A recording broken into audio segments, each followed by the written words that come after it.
오늘은 함께 읽으신 고린도전서 3장 10절에서 15절 말씀을 중심으로 고린도전서 강의 9번째 시간으로 지혜로운 건축자가 되어야 합니다 라는 제목의 말씀으로 잠시 은혜를 나누겠습니다.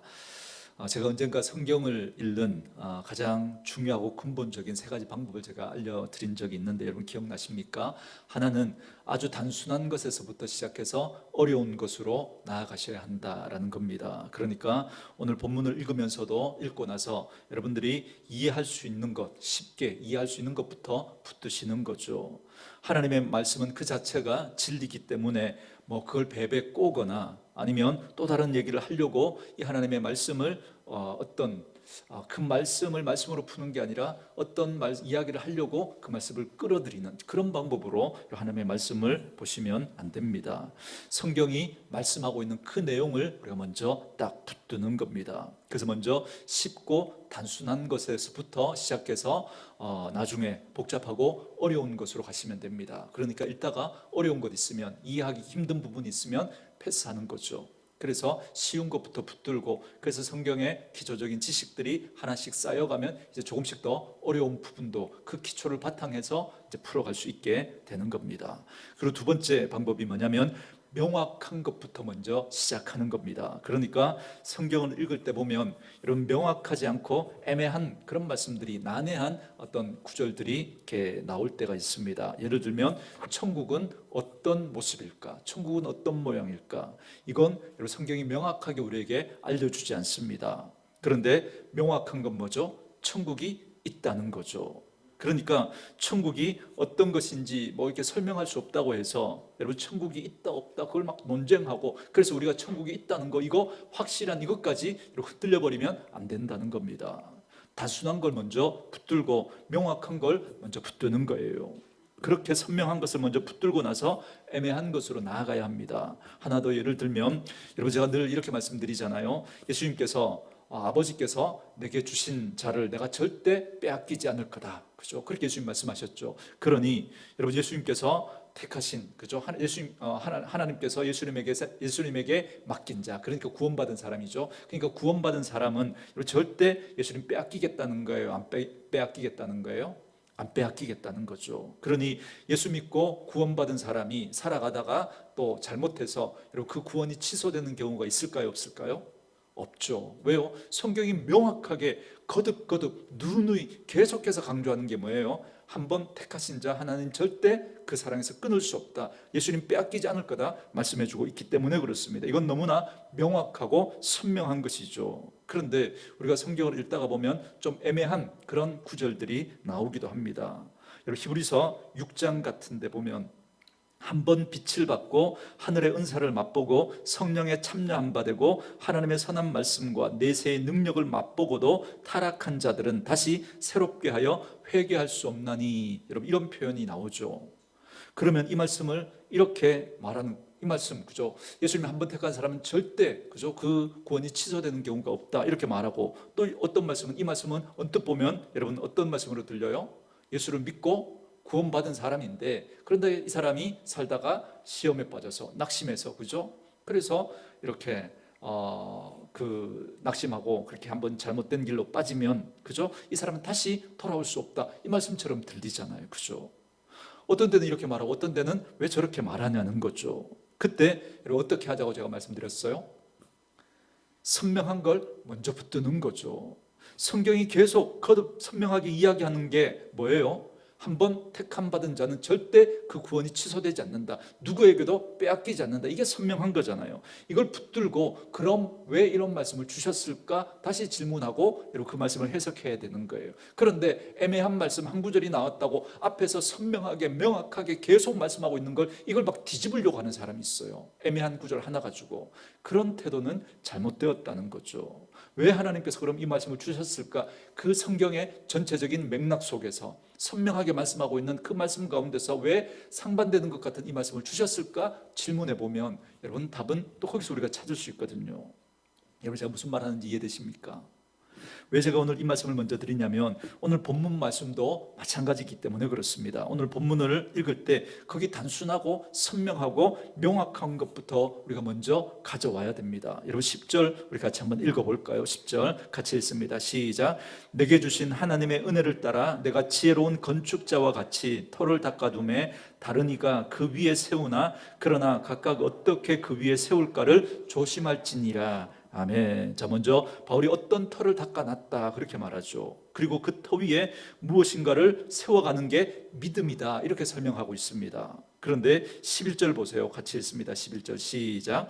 이 닦아둔 것 외에 능히 다른 터를 닦아둘 자가 없으니 이 터는 곧 예수 그리스도라. 아멘. 그러니까 우리가 부정할 수 없는, 우리가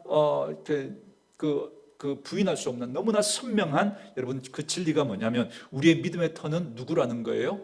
예수님이라는 거죠. 이건 너무나 명확합니다. 그래서 이제부터 우리의 믿음의 터는 예수님입니다. 여러분 그럼 질문요. 우리들의 믿음의 터가 여러분 목사님이 되면 될까요? 안 될까요? 안 되죠.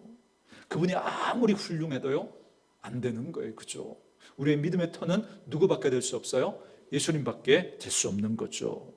여러분 그럼 우리의 믿음의 터가 아주 신기한 기적과 능력을 행하는 그런 사람이면 될까요? 안 될까요? 안 되죠. 왜요? 예수님, 우리의 믿음의 터는 누구밖에 없다 그래요? 예수님밖에 없다고 성경이 선명하게 우리에게 말씀해 주고 있기 때문에 그렇습니다. 그리고 나서 그죠? 이제 우리가 이 선명한 걸 붙들어 놓는 겁니다. 그리고 나서 나머지를 여러분 만들어 가야만 그래야 우리가 아름다운 믿음의 그 집을 지어갈 수가 있는 겁니다. 자, 두 번째 12절 말씀 읽겠습니다. 12절 같이 읽습니다. 시작. 만일 누구든지 금이나 은이나 보석이나 나무나 풀이나 지푸로 그 터 위에 세우면 아멘. 자, 첫 번째는 터를 생각했고요. 자, 두 번째로 생각할 건 뭐냐면 이제 그 터 위에 예수님이라고 하는 그 터 위에 우리가 집을 지어 간단 말이죠. 그런데 그 집을 짓는 재료가 다 각양각색이라는 겁니다. 터는 같아요. 근데 재료는 각양각색이라는 거죠. 금부터 시작해서 몇 가지가 나오죠. 어떤 사람은 금으로, 어떤 사람은 은으로, 어떤 사람은 보석으로, 어떤 사람은 나무로, 어떤 사람은 지푸로 이렇게 지을 수 있다는 겁니다. 그러니까 우리 각자가 사람 따라 같은 터를 가지고 있다고 할지라도 집을 짓는 재료가 다 다를 수 있다는 겁니다. 13절 읽습니다. 시작.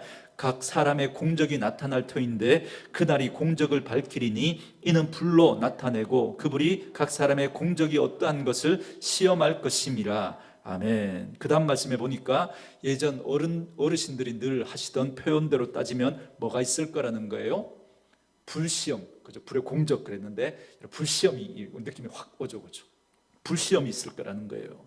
불시험이라는 게 뭐냐면 내가 예수 그리스도라고 하는 그 터 위에 집을 짓는 것, 이건 분명합니다. 여러분 믿음 생활은 예수의 터 위에 집을 짓는 거니까 우리가 예수님을 영접하고 그죠? 믿음의 삶을 시작한 사람이라면 그분은 지금 예수님의 터 위에 집을 짓고 있는 겁니다. 그런데 예수 그리스도라고 하는 터 위에 어떤 집을 지었는지, 그런데 그 집을 지었는데 어떤 집을 지었는지 이걸 시험하기 위해서 통과해야 될 게 있다는 겁니다. 그게 뭐라고요? 불시험이라는 겁니다. 그 불을 통과해야 된다는 거죠. 자, 좀 더 읽을게요. 그 다음 절 있습니다. 14절, 15절 같이 읽습니다. 시작. 만일 누구든지 그 위에 세운 공적이 그대로 있으면 상을 받고 누구든지 그 공적이 불타면 해를 받으리니 그러나 자신은 구원을 받되 불 가운데서 받는 것 같으리라. 아멘. 자, 불시험이니까 불을 통과해야 되잖아요. 그럼 여기에 있는 재료들 중에 금이나 은이나 보석은 그대로 있을까요? 아니면 다 타고 없을까요? 그대로 있겠죠, 그죠? 그러나 나무나 풀이나 짚은 어떻게 되겠어요? 불시험을 통과하지 못하고 다 타버리겠죠. 자, 그래서 그 불시험을 통과해서 그죠? 그 집이 그대로 남아 있는 그런 집도 있고 다 타버리고 남지 않는 그런 사람도 있을 거라는 거죠. 그래서 그대로 남아 있는 사람은 뭘 받을 거라고요? 상을 받고, 그리고 다 타고 없어진 사람은 뭘 받을 거라는 거예요? 해를 받을 거다. 그런데 여기서 이 해라는 게 저주를 받을 거다. 여러분 이렇게 이해하시면 안 되고요. 있던 것이 없어질 거라는 거예요. 그죠? 그러니까 이 사람은 상을 받는데 이 사람은 뭘 받지 못할 거라는 거예요? 상을 받지 못할 거라는 거죠. 여기는 아무것도 없는 거예요. 그리고 마지막 15절에서 설명하는 게 뭐냐면 15절 끝부분에 뭐라고 말하죠? 누구든지 그 공적이 불타면 해를 받으리니 그러나 자신은 뭘 받는다고요? 구원을, 그죠? 근데 구원을 받는데 여러분 어떻게 구원받는다 그래요? 불 가운데 받는 것 같을 거다 이렇게 말하죠. 여러분 그러니까 터가 예수님이라면 그가 살아간 인생이 어떤 공적을 남겼든지, 그죠? 어떤 집을 지었든지, 어떤 재료를 가지고 어떤 집을 지었든지, 그래서 그 불시험을 통과했든지 통과하지 못했든지 뭐는 받을 거라는 거예요? 구원은 받을 거라고요. 구원은. 왜요? 예수 그리스도를 믿고 그 믿음의 터 위에서, 그죠? 믿음 생활한 거니까. 그가 어떻게 살았든, 그죠? 어떤 재료로 어떤 집을 지었든, 그래서 그 집이 불의 공적을 통과하지 못하고 아무것도 남지 못해도 뭐는 받을 거라고요? 구원은. 근데 그 구원이 어떤 구원이라고요? 불 가운데서 구원받을 것 같을 거라는 거예요. 불 가운데서. 여러분 만약에 불이 났어요. 불이 나서 그 화재 가운데 겨우 살아남은 사람 한번 생각해 보세요.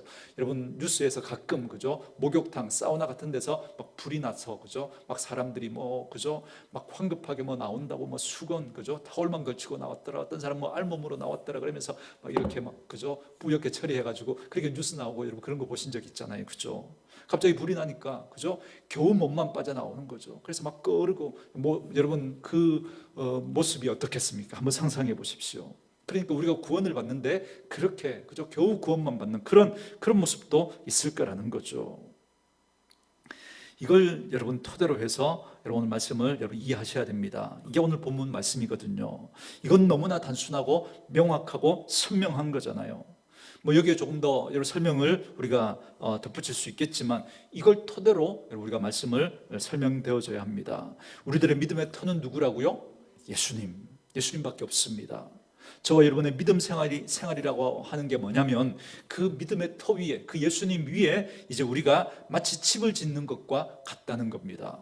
근데 누군가는 그 믿음의 터 위에 금으로, 누군가는 은으로, 누군가는 보석으로, 누군가는 나무로, 누군가는 짚으로 그렇게 집을 짓는 사람도 있을 거라는 거예요. 이게 뭐 진짜 우리 눈에 뭐 금이나 은이나, 그죠? 나무나 집, 그걸 말하는 게 아니겠죠. 그러니까 하나님 앞에서 영원히 기억될 만한, 그죠? 영원히 기억될 만한 그런 가치 있는 것들을 붙들고 그렇게 믿음의 집을 지어가는 사람이 있는가 반면에, 그죠? 그런 거 생각하지 않고 그냥 믿음 생활하면서도 자기 욕심만, 그죠? 따라 살아가는 그런 사람들은 결국, 그죠? 믿음 생활에서 겨우 구원은 받겠지만 그러나 불 가운데서 구원받는 것 같은 그런 모습일 거다 말씀해 주고 있는 거죠. 그래서 이 단순하고 명확한, 그죠? 이 말씀, 이걸 우리가 먼저 선명하게 붙드셔야 합니다. 자, 이제 이 내용을 가지고 조금 더 복잡하고 좀 더 애매하고 좀 더 깊은 그런 이야기를 여러분과 좀 하려고 합니다. 첫째, 우리들의 믿음 생활은 마치 뭐와 같은 거냐면 집을 짓는 것과 같다. 이 생각을 여러분 분명히 하셔야 합니다. 우리의 믿음 생활은 집을 짓는 거다. 이 생각하셔야 합니다. 여러분 우리 마음에 그리스도의 집을 지어가는 거예요. 그게 우리 개인적으로 신앙생활하면서 우리 몸이 성전이잖아요. 그러니까 우리 주님이, 우리 하나님이 거하실 집을 내가 지어가고 있는 거다. 그렇게 생각하셔야 됩니다. 그리고 교회 공동체적으로 생각하면 우리 온누리 교회, 이 공동체가 이제 하나님이 거하실 그 성전을 우리가 지어가는 거예요. 공동체로. 그렇죠? 이 건물로서의 교회가 아니라 우리 그리스도인들이 연합해서 하나가 되어서 하나님이 우리 모임 가운데 기쁘게 거하실 수 있는 그런 집을 우리가 또 지어가는 겁니다. 그죠? 그렇게 우리 믿음 생활을 그렇게 여러분 생각하셔야 됩니다. 그런데 오늘 10절에 보니까 바울이 이렇게 말해요. 내가 지혜로운 건축자처럼, 이렇게 말하죠. 그러니까 믿음 생활은, 그죠? 이 건축자에 비유하는 거죠. 그러니까 우리가 집을 짓는 거다 이렇게 말하는 거죠. 성경이 거듭, 그죠? 하나님의 나라를 이렇게 설명할 때도 집을 짓는 것으로, 그리고 교회를 설명할 때도 집을 짓는 것으로, 우리 개인의 어떤 그런 구원의 완성을 이루어가는 것도 마치 집을 짓는 것처럼 성경이 거듭 계속 그렇게 말씀해 주고 있거든요. 그래서 우리는 믿음 생활하면서 이렇게 여러분 늘 생각하셔야 됩니다. 나는 하나님 안에서, 하나님이 내 안에 거하실, 주님이 내 안에 거하실 그 집을 잘 지어가고 있는가, 그걸 늘 여러분 점검해 보셔야 됩니다. 아니면 그냥 나는 집을 짓는다는 생각 없이 그냥 살아가고 있는 것은 아닌가, 여러분 점검해 보셔야 됩니다. 만약에 집을 짓는다라고 하는 이 생각을 분명히 가지고 있는 사람이라고 한다면 자기가 가지고 있는 그 재료들을 아마 잘 관리하고 잘 분류해서 필요에 따라서 여러분 집을 짓는데 사용하지 않겠습니까? 그런데 집을 짓는다라고 하는 그런 생각이 없는 사람들은 어떻게 살아가겠습니까? 아무렇게나 막 살아가겠죠. 매주 말씀을 들으면서, 그죠? 성경에 좋은 말씀들, 그게 우리들의 믿음의 재료들이잖아요. 그죠? 집을 짓는. 그런 재료들을 많이 들었어요. 그런데 집을 짓는다는 생각이 없으니까 그 말을 듣고도 그게 여러분 잘 정리가 되어 놓지 않으니까 어디에 있는지, 이걸 어디다가 어떻게 써야 되는지 알지도 못하고 뒤죽박죽인 거죠. 그러니까 그 삶이 이렇게 규모 없이 혼란스러울 수밖에 없는 것입니다. 그러니 나는 집을 짓는다라는 생각을 하시고, 그래서 말씀을 들을 때마다 우리는 그 집을 짓는 것에 아주 좋은 재료들을 우리는 지금 쌓고 있는 거예요. 그런 것들을 잘 분류해서, 그죠? 때에 맞게 그런 재료들을 사용해서 우리의 믿음의 집을 지어가야 하는 것입니다. 우리들의 믿음의 삶은 집을 짓는 것이다, 이 생각 꼭 하시고 여러분들이 여러분들의 믿음의 생활을 해 가셔야 합니다. 여기서 중요한 건 바로 그 믿음의 집을 짓는 터가 중요합니다. 터가 누구라고요? 예수님이라고요. 바울이 강조하고 있는 게 바로 지금 이 터를 강조하고 있습니다. 지혜로운 건축자는 뭐부터 생각하느냐면 터부터 생각하는 거예요. 터가 온전하지 않으면 여러분 아무리 잘 지어도 집이 안전할 수가 없습니다. 그러니까 이것과 유사한 본문이 하나 있는데요, 한번 성경 찾아보겠습니다. 마태복음 7장으로 오셔서 24절부터 본문 표시하시고, 마태복음 7장으로 오셔서 24절부터 27절까지 우리 같이 한번 읽을까요? 마태복음 27장 24절부터 27절까지 같이 읽습니다. 시작. 그러므로 누구든지 나의 이 말을 듣고 행하는 자는 그 집을 반석 위에 지은 지혜로운 사람 같으리니 비가 내리고 창수가 나고 바람이 불어 그 집에 부딪히되 무너지지 아니하나니 이는 주추를 반석 위에 놓은 까닭이요 나의 이 말을 듣고 행하지 아니하는 자는 그 집을 모래 위에 지은 어리석은 사람 같으리니 비가 내리고 창수가 나고 바람이 불어 그 집에 부딪힘에 무너져 그 무너짐이 심하니라. 아멘. 자, 여기도 집 짓는 이야기가 나오죠. 믿음과 관련해서 집 짓는 이야기가 자꾸 나옵니다. 그런데 예수님이 여기서 두 가지 집을 이야기하죠. 두 개의 집이 있습니다. 근데 여러분 이 집을 비교할 때 여러분 터를 비교하지 않죠. 재료를 비교하지 않죠. 그죠? 우리가 아까 고린도전서 말씀에서는 재료를 비교했잖아요. 근데 여기서는 지금 재료를 비교하지 않아요. 그죠? 똑같은 게 뭐죠? 다 집을 짓는다는 거죠. 근데 뭐가 달라요? 터가 다르죠. 터가 구분이 바로 한 집은 어디다가 집을 지어요? 반석에다가. 또 다른 집은요? 모래 위에다가. 그러니까 모래 위에 집은 바람이 불고 창수가 나면 그죠? 무너져 버리는 거죠. 왜요? 재료가 나빠서 그런 거예요? 아니면 터가 잘못돼서 그런 거예요? 터가 잘못된 거죠. 여러분 여기다가는 좋은 재료로 높이 쌓으면 쌓을수록 문제가 될 거예요. 그죠? 여러분 그렇지 않습니까? 그래서 지혜로운 건축자는 제일 먼저 집을 지을 때 뭐부터 생각한다는 거예요? 터부터 생각한다는 겁니다. 터가 중요하다는 거죠. 내가 무엇을 했느냐, 내가 선한 일을 했느냐, 내가 구제를 했느냐, 내가 찬양을 했느냐, 예배를 했느냐, 헌금을 드렸느냐, 내가 봉사를 했느냐, 내가 기적을 경험했느냐, 은사를 행할 수 있느냐, 여러분 이 문제가 아니라 더 중요한 건 뭐냐면 그것을 행한 내 터가 뭐냐는 겁니다. 내 터가. 그래서 예수님은 다른 한쪽 집을 설명하면서 반석 위에 집을 말씀하죠. 반석 위에 집을 여러분 한번 생각해 보세요. 모래 위에 지은 집의 재료보다 여러분 좀 더 좋지 못한 재료일 수 있습니다. 그래도 바람이 불고 창수가 나도 여러분 이 집은 존재할까요? 여러분 무너질까요? 존재하겠죠. 왜요? 반석 위에 지었으니까. 재료가 더 화려하지 못해도, 재료가 좀 부족해도 여러분 이 집은 반석 위에 지은 집이니까 그대로 남아있는 거죠. 이걸 개인으로 보고 가정으로 보고 교회로 봐도 다 똑같습니다.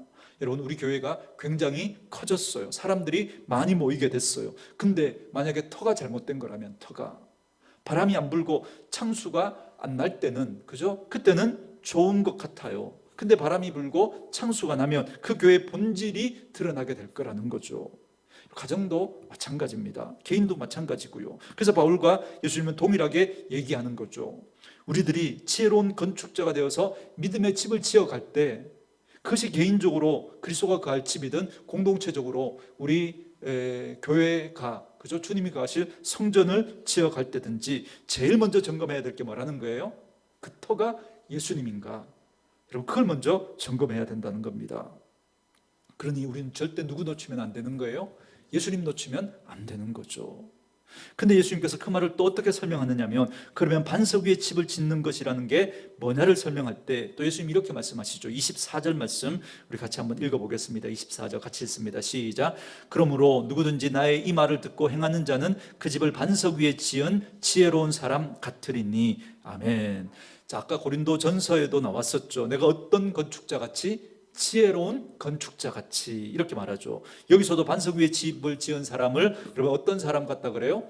지혜로운 사람 같으리니. 그렇죠. 저는 여러분들이 지혜로운 사람 되길 바랍니다.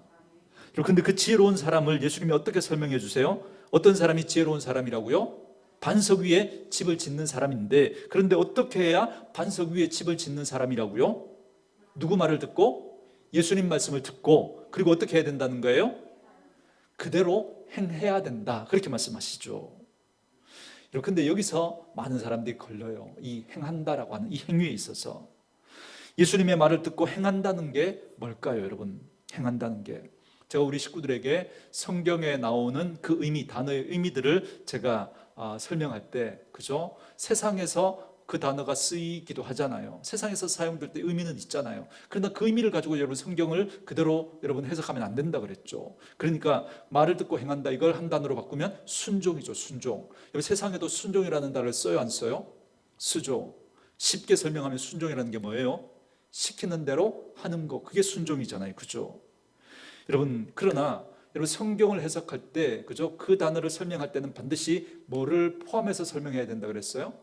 하나님을 포함해서, 하나님 넣어서 해석해야 된다 그랬죠. 설명해야 됩니다. 그러니까 여러분 이제 이 순종, 그죠? 시키는 대로 한다, 이것만 생각하시면 안 돼요. 거기에 누구를 집어넣어야 돼요? 하나님이, 그죠? 하시는 말씀대로, 하나님이 시키는 대로 하는 게 순종입니다. 그래서 여러분 이렇게 설명, 이제부터는 누가 하라고 하는 것, 하나님이 하라고 하는 것, 하는 게 순종이에요. 누가 하지 말라고 하는 거요? 하나님이 하지 말라고 하는 거 하지 않는 게 순종입니다. 여러분 똑같은 일도 어제는 오케이였는데 오늘은 노가 될 수 있습니다. 여러분 이 말씀 이해되십니까? 어제는 하면 안 됐어요. 그런데 오늘은 해도 되는 일이 있어요.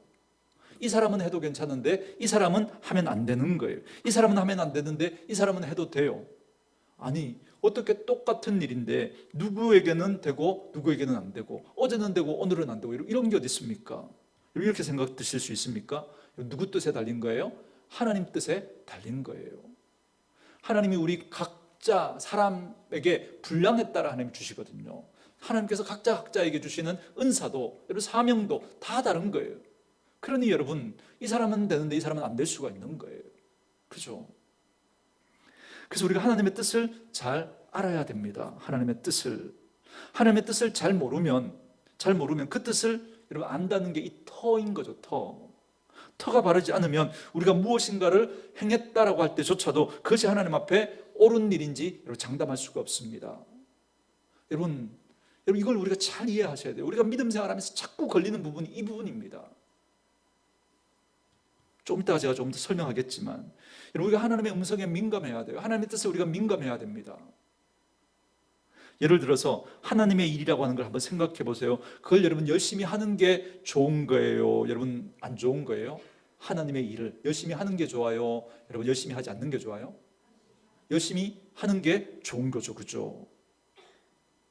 그런데 그 하나님의 일이라고 하는 게 이제 너 멈춰, 그러는데 안 해요. 하나님 나 계속 할 거예요. 그러면요, 그건 좋은 거예요? 안 좋은 거예요? 안 좋은 거죠. 이걸 분별할 수 있어야 됩니다. 이걸. 그래서 여러분 잘 보세요. 안식일이 뭐죠? 안식일은 열심히 뭐 하는 거예요? 열심히 쉬라는 거죠. 그때 일하면요, 하나님께 불순종하는 거죠. 이해되시죠? 우리는 무슨 생각을 자꾸 하냐면, 내가 뭔가를 하는 걸, 이걸 자꾸 행위라고 생각해요. 이걸 뭔가를 하는 걸. 안 하는 것도 뭐예요? 이게 순종이거든요. 하나님 뜻대로 행하는 자라야. 그러니까 우리는 자꾸 뭘 해야 된다고 생각하는 거예요. 안 하는 것도 뭐예요? 이게 순종이거든요. 이걸 우리가 자꾸 놓치는 거죠. 그러니 우리는 여쭤봐야 됩니다. 요즘 내가 쉴 때인가? 요즘 내가 물러날 때인가? 혹시 그런 건 아닌가? 하나님의 일이니까 무조건 해야 된다가 아니라 혹시 하나님은 지금 내가 멈추길 원하시는 건 아닌가? 그걸 우리가 생각해 봐야 되는 거죠. 그래서 물러나서 내가 또 다른 사람들을 서포트해 줘야 되는 또 그런 때일 수 있는 거죠. 여러분, 왜냐하면 이것조차도 하나님의 뜻과 관계되면 이것이 아주 중요한 하나님의 순종의 태도인 거예요. 자꾸 뭘 하는 걸 순종이라고 생각하는 게 아니라 뒤로 물러날 때도 그게 순종일 수 있습니다. 여러분, 그걸 내 욕심에, 그죠? 내 합리화하려고, 저는 뭐 아직은 일할 때가 아닌 것 같아요. 여러분, 이건 하나님이 아시고 본인이 압니다. 그게 내가 하기 싫은 걸 합리화하기 위해서 그렇게 말한다면 그건 아주 악한 거죠, 그죠? 아주 교만한 거죠. 정말 하나님의 몸된 교회 공동체 안에 정말 이 일이 필요하고 정말 거기에 헌신할 사람이 필요한데, 그런데 그런 건 아예 하나님의 마음은 없고 그냥 나만 중요한 거예요. 나만 편하게, 그죠? 내 생각만, 그죠? 하면서 그런 건 나 몰라라 하고, 저는 아직 때가 아닌 것 같아요. 이건 굉장히 교만한 거예요, 그죠? 중요한 건 뭐예요? 하나님의 뜻인 거죠. 그게 하나님 터와 같은 거거든요. 그 위에 내가 뭔가를 해야 될 때인지 하지 않아야 될 때인지 그걸 구분하는 그런 지혜가 저 여러분들에게 필요한 거죠. 그게 여러분 순종에서 아주 중요한 태도입니다. 여러분, 그렇기 때문에 행함이라고 하는 걸 생각할 때 우리들이 가지고 있었던 생각을 먼저 내려놓으셔야 됩니다. 이것과 관련해서 우리들과 충돌을 일으키는 여러분 말씀이 있습니다. 그 위에 본문인데요, 7장 20절 한번 보세요. 20절. 자, 같이 읽습니다. 시작. 이러므로 그들의 열매로 그들을 알리라. 아멘. 자, 이렇게 이야기하면 우리는 어디에다가 신경을 좀 많이 쓰냐면, 여러분 어디에다 신경을 많이 써요? 열매로 그 나무를 알 거라 그러니까, 그들을 알 거라 그러니까 우리는 뭐에 신경을 써요? 열매에 신경을 쓰죠. 열매에. 제가 여러분들이 설명드렸죠. 좋은 나무는 무슨 열매를 맺어요? 좋은 열매를. 이게 제 말이에요? 아니죠. 예수님 말씀이죠. 좋은 나무는 좋은 열매를 맺어요. 그럼 나쁜 나무는요? 나쁜 열매를 맺죠. 그러니까 어떻게 하자는 거예요? 좋은 열매를 맺자는 거예요? 좋은 나무가 되자는 거예요? 좋은 나무가 되자는 거죠. 예수님은 항상 나무에 관심을 가져요. 나무에. 열매는 누가 맺는 거예요? 나무가 맺어요. 나무가. 우리는 가진 거예요. 그죠? 그래서 우리가 그 나무에 붙어 있어서 그 가지와 우리가 하나가 될 때, 그죠? 그럴 때 우리는 좋은 나무가 되는 거잖아요. 근데 우리는 가지인데 자꾸 우리가 그 예수님께 붙어 있지 않고 자꾸 우리가 끙끙 나무 열매를 맺으려고 하니까, 여러분 좋은 열매를 맺을 수 있어요, 없어요? 절대 맺을 수 없죠. 아니 목사님 좋은 열매 같던데요. 좋은 열매 같은 거예요. 그러나 시간이 지나 보면 분명히 그 본질이 드러난다니까요. 시간이 지나면 분명히. 상황이 아직 그 상황이 아니어서 그래요. 바람이 불고 창수가 나면 여러분 그 본질이 드러난다니까요. 그래서 여러분, 우리가 좋은 열매, 좋은 나무가 아닌데 좋은 열매를 맺으려니까, 여러분 잘 생각해 보세요. 세모가 동그라미처럼 열매를 맺으려면 여러분 노력을 해야 되겠어요? 안 해야 되겠어요? 해야 되겠죠. 무진장 노력해야 되겠죠. 그래서 무진장 자기를 감추고 무진장, 그죠? 뭐 포장하고 그렇게 노력을 하죠. 그래서 그렇지 않은 사람인데 그런 것처럼 막 그렇게 말하고 행동을 하잖아요. 그죠? 그러나 결국에는 무슨 모양으로 드러날 거라고요? 그 사람이 세모니까 결국 세모로 드러나게 될 거라는 거예요. 그러니 우리는 좋은 열매를 맺는 싸움을 하는 게 아니에요. 무슨 싸움을 하는 거예요? 좋은 나무 되는 싸움을 하는 거죠. 그러니까 우리는 예수님 놓칠 수 없는 거예요. 그 예수님을 꼭 붙들고 그 예수님께 붙어 있어야 하는 거죠. 아니 목사님, 저는 어차피 지금도 좋은 나무인데 어떻게 더 좋은 나무가 돼요? 여러분, 우리는 좋은 나무 맞아요, 그렇죠? 그렇지만 아직은 작은 나무예요. 열매 맺기에는. 그럼 어떻게 돼요? 더 좋은 큰 나무로 자라가야 되는 거죠. 그래야 열매가 맺혀져요. 근데 우리는 가짜 나무인데 진짜 같은 열매를 내가 맺으려고 하니까 어디서 쓰다 남은 것들로, 그죠? 나를 자꾸 포장하는 거예요. 근데 시간이 지나가 보면 그 본체가, 그 본질이 들통이 나는 거죠. 그러면 그동안 그가 만들어놨던 열매들이 악취가 나기 시작하는 거예요. 역겹고 더럽고 추하죠.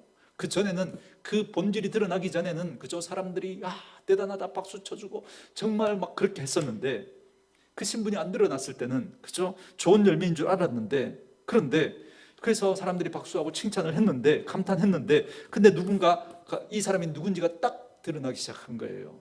그가 나쁜 나무라는 게 딱 들통이 나는 순간 그 열매는 어떻게 보여요? 더 이상 아름답지 않은 거예요. 그 열매, 그가 했던 열매가 분명히 있잖아요. 근데 그 열매가 더 이상 아름답지가 않은 게 역겨운 거예요. 여러분 이해되세요? 제가 무슨 말 하는지. 그런 거 우리 자주 보잖아요. 뉴스를 통해서.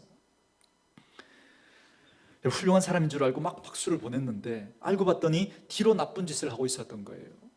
그걸 아는 순간 그가 했던 이 행동은 더러운 열매였구나 라고 더 추악해지죠. 그가 더 깨끗한 척 했으면 했을수록 더 냄새나고 더 추악한 거예요. 그러니 우리들은 자꾸 좋은 나무 되려는 그 씨름을 해야 되는 거죠. 좋은 나무 그 씨름은 작았던 그 좋은 나무가, 그죠? 나무가 작으면 열매를 맺을 수 없잖아요, 그죠? 그래서 어떻게 자라야 되죠? 좋은 큰 나무로. 연약했던 좋은 나무가 점점 기둥이 생기고 줄기가 생기고 그저 튼튼해지기 시작하는 거예요. 당장은 여러분 열매가 안 맺힐지 몰라요. 그래서 제가 늘 우리 식구들에게 말씀드리잖아요. 다른 교회 다니시다가 우리 교회에 이렇게 이제 옮겨오신 분들, 이렇게 교회를 옮겨온다는 게 여러분 얼마나 아프고 힘들고 여러분 그렇게 하셔서 교회를 옮기셨습니까? 그래서 오면서 여러분 먼저 일부터 하지 말라고, 그죠? 일은 뭐와 관계가 있어요? 일은 열매와 관계가 있죠. 일은 나무랑 관계 있는 게 아니라 열매와 관계 있죠, 그죠? 내가 건강하지 않은 상태에서 자꾸 여러분 열매를 맺으려고 하면 나를 돌보지 않고 열매를 맺기 때문에 그 열매가 시간이 지나면 여러분 병든 열매, 여러분 연약한 악한 그런 안 좋은 열매가 될 수 있거든요. 그러니 누가 먼저 더 건강해져야 돼요? 내가 먼저 건강해져야 되는 거죠. 그래서 다른 교회 오신 분들은 여러분 교회를 옮겼다는 것 자체가 굉장히 여러분 그 어렵고 힘든 과정을 통해서 오신 거거든요. 그러니 처음에 먼저 어떻게 해야 돼요? 내 안에 치유 회복이 있어요. 은혜를 받고. 그리고 난 다음에 여러분 일은 어떻게 해요? 자연스럽게 일은 하고 싶게 될 거거든요. 내가 건강해지면 여러분 열매는 맺히게 될 거거든요. 일은 하고 싶어지게 될 거예요. 그래서 열매로 그 나무를 알게 될 거라는 거예요. 열매로. 그러면 그 열매에 대한 이야기를 하는데 여러분 그러면서 그 열매에 대한 이야기를 하는데 이렇게 말해요. 21절 우리 같이 한번 읽어보겠습니다. 시작. 나더러 주여 주여 하는 자마다 다 천국에 들어갈 것이 아니요 다만 하늘에 계신 내 아버지의 뜻대로 행하는 자라야 들어가리라. 아멘. 여러분 이 말씀 아멘입니까?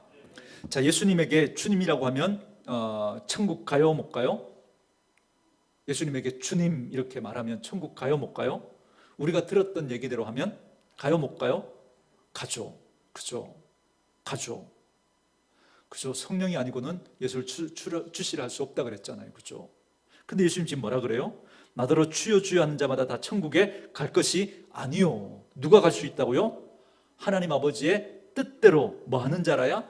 행하는 자라야. 뭐가 나와요 또? 행한다는 게 나오죠. 행함이 나오니까 또 우리가 헷갈리는 거죠. 예수만 믿어서는 안 되고 내 행함이 뭔가 있어야 되는 건가? 우리는 이렇게 또 생각이 드는 거예요. 그 밑에 또 읽어볼까요? 22절 있습니다. 시작. 그날에 많은 사람이 나더러 이르되 주여 주여 우리가 주의 이름으로 선지자 노릇하며 주의 이름으로 귀신을 쫓아내며 주의 이름으로 많은 권능을 행하지 아니하였나이까 하리니 23절도요. 그때 내가 그들에게 밝히 말하되 내가 너희를 도무지 알지 못하니 불법을 행하는 자들아 내게서 떠나가라 하리라. 아멘. 자, 이게 조금 더 주의해서 한번 여러분 좀 들어보세요. 아버지의 뜻대로 행하는 자라야 어딜 들어간다고요? 천국에 들어간대요. 그 말씀대로 하면 여러분 그 말씀대로 하면 주여 주여 해서 주님을 부르고 그 아버지의 뜻대로 행해야 된대요. 그 말을 딱 듣는 순간 예수님 앞에 있었던 무리들 중에 마지막 때, 여러분 여기 그때니까 이거 마지막 때를 말하는 거잖아요. 그죠? 그러니까 지금 이 자리는 어떤 자리예요? 그때 그날 마지막 때니까 하나님 앞에 심판받는 그 심판의 자리죠. 그때 많은 무리들이 뭐라고 말할 거라고요? 주여 우리가 주의 이름으로 뭐 했다고요? 선지자 노릇을 하고 주의 이름으로 귀신을 내쫓고 주의 이름으로 많은 권능을 행했대요. 질문요. 이게 하나님의 뜻대로 행한 거예요? 아니에요? 주님의 이름으로 선지자 노릇을 했대요. 주의 이름으로 귀신을 쫓아냈대요. 주의 이름으로 권능을 행했대요. 여러분 이 일이 하나님의 뜻대로 행한 거예요? 뜻대로 행하지 않은 거예요? 여러분 그 뒷본문 생각하지 말고 뒷본문 우리 먼저 생각하니까 나 너네 모른다 그죠? 이 말 했다고 하니까 그렇잖아요. 그죠? 주님의 이름으로 설교를 했어요. 여러분 이게 하나님의 일이에요? 아니에요? 주의 이름으로 선지자 노릇을 했어요. 여러분 이게 하나님의 일이에요? 아니에요? 하나님의 일이죠. 하나님의 뜻대로 행한 거잖아요. 우리가 알기로는. 그죠? 주님의 이름으로 권능을 행한 거, 이거 하나님의 뜻대로 행한 거 맞나요? 맞죠. 주의 이름으로 많은 능력을 행한 거, 여러분 우리 용어로 바꿀까요? 주의 이름으로 예배하고, 주의 이름으로 봉사하고, 주의 이름으로 헌금하고, 주의 이름으로 찬양하고, 주의 이름으로 구제하고, 주의 이름으로 선을 행하고, 주의 이름으로 다른 사람을 도와주고, 주의 이름으로 교회 봉사하고, 주의 이름으로 가정을 잘 돌보고. 여러분 이게 하나님의 뜻대로 행한 거예요, 아니에요? 하나님의 뜻대로 행한 거죠. 이제 물어봐야죠. 예수님께 어떻게 물어보느냐면, 그런데 예수님 뭐라고 말씀하시느냐면 이렇게 말씀하세요. 여기 또다시 그때 이렇게 나오죠. 그때, 이게 바로 그 마지막 때를 말하는 거죠. 그 마지막 때에 내가 그들에게 밝히 말하되 내가 너희를 도무지 뭐 하지 못한다? 알지 못한다. 이게 이상한 거예요. 이게 너희가 그런 행동을 했어. 근데 예수님은 그들을 아신대요, 모르신대요? 모르신다는 거예요. 아까 나무와 열매로 한번 얘기해 볼까요? 그들의 열매는 좋은 거예요, 안 좋은 거예요? 좋은 거죠. 근데 그 나무를 예수님이 알아요, 몰라요? 몰라요. 모른다는 거예요.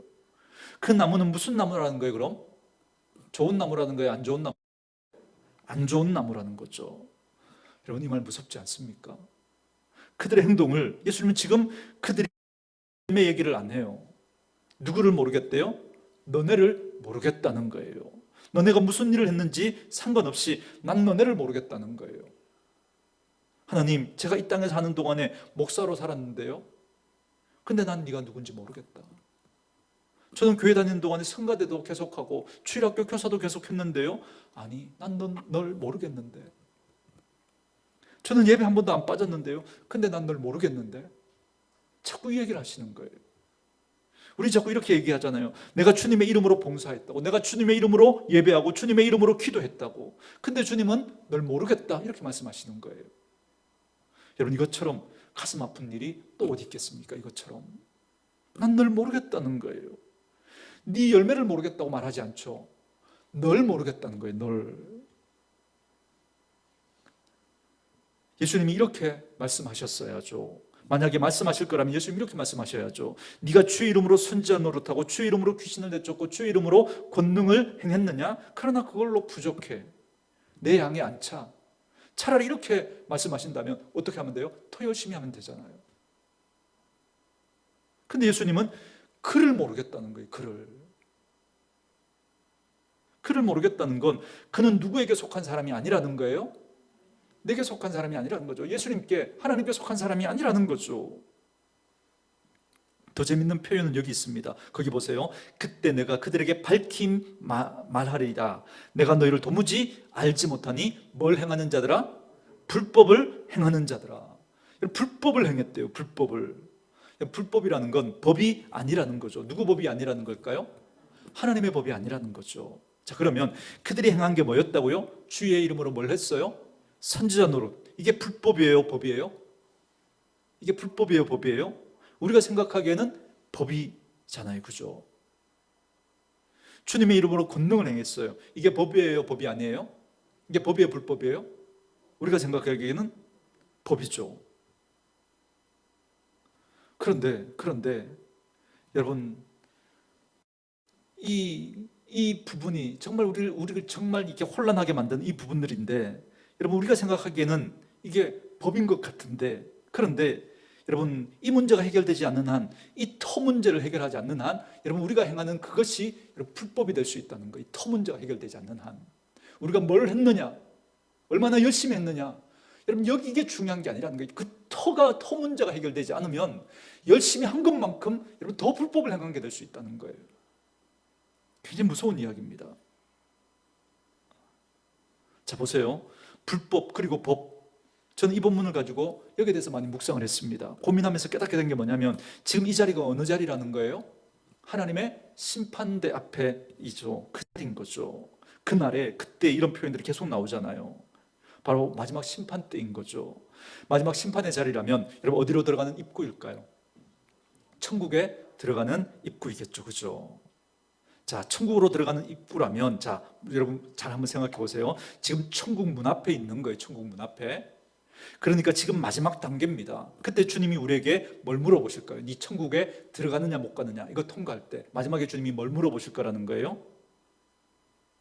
주님이 너희는 무엇을 근거로 내 나라에 들어오려고 하느냐, 여러분 이거 묻지 않겠습니까?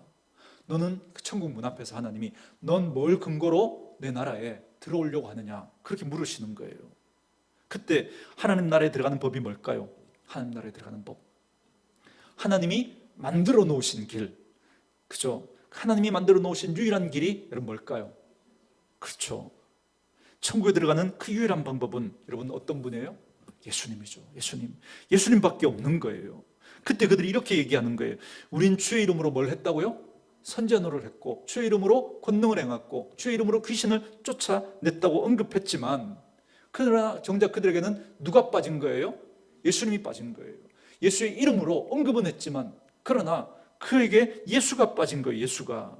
그들은 뭘 근거로 하고 있냐면 자기가 행한 행동을 근거로 거기 들어가려고 하는 거예요. 그죠? 성경은 거듭거듭 우리에게 뭘 말해요? 천국에 들어갈 수 있는 유일한 길은 예수밖에 없다고. 그런데 그들은 지금 자신들이 한 행위를 가지고 지금 천국에 들어가려고 하는 거예요. 그걸 근거로.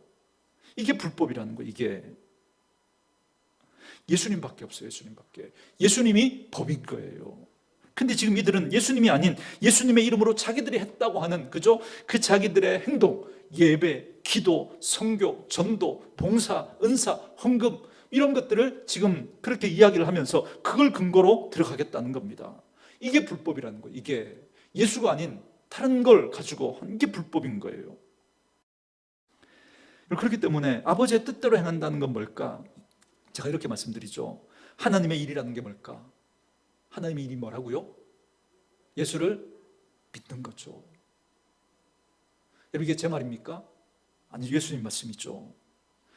여러분 예수님 믿는 것, 그렇죠? 이게 여러분 하나님의 일입니다.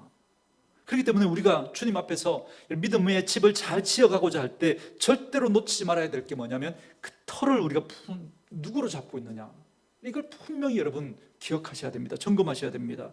내가 그렇게 행동한 이유, 뭘 했느냐는 둘째 문제예요. 내가 그 일을 한 이유가 뭔지를 우리는 점검해 보셔야 됩니다.